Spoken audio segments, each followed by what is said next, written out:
라디오 칼럼은 여러 전문가들의 의견을 통해 한국 사회의 방향과 광주 전남의 미래 비전을 찾는 시간입니다. 오늘은 진실에 대한 신념이란 주제로 국립나주박물관 박중환 관장과 함께합니다. 사람의 얼굴을 그린 그림을 초상화라고 합니다. 그런데 이 초상화들에는 얼마나 진실을 담고 있는 것일까요? 초상화와 진실의 문제에 대해 쓴 글 가운데 노산 이은상 선생이 쓴 한눈 없는 어머니라는 글이 잘 알려져 있습니다. 작가의 제자가 돌아가신 자기 어머니의 사진을 가지고 와서 초상화를 부탁했던 이야기입니다.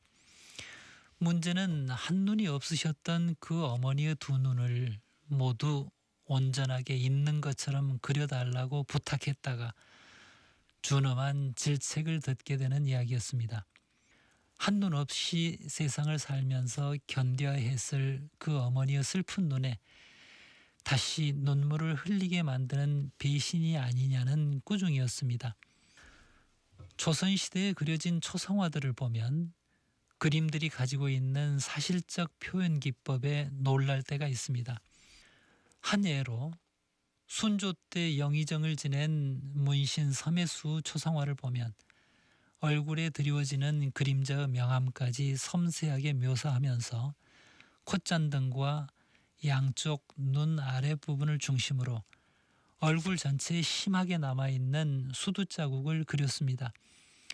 수두 자국의 위치와 크기 등이 서로 다르게 그려져 있는 것으로 보아 사실을 바탕으로 그렸던 것임을 알 수 있습니다.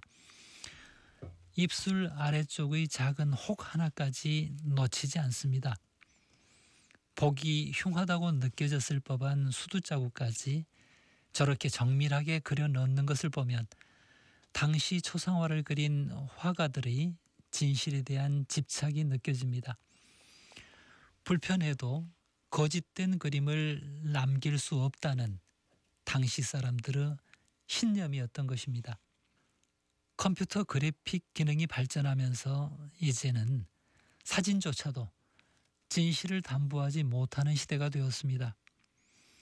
사진을 어느 정도까지 고칠 것인지 어느 정도까지는 있는 그대로 남길 것인지 사진의 주인공이 스스로 선택해야 하는 시대가 되었습니다.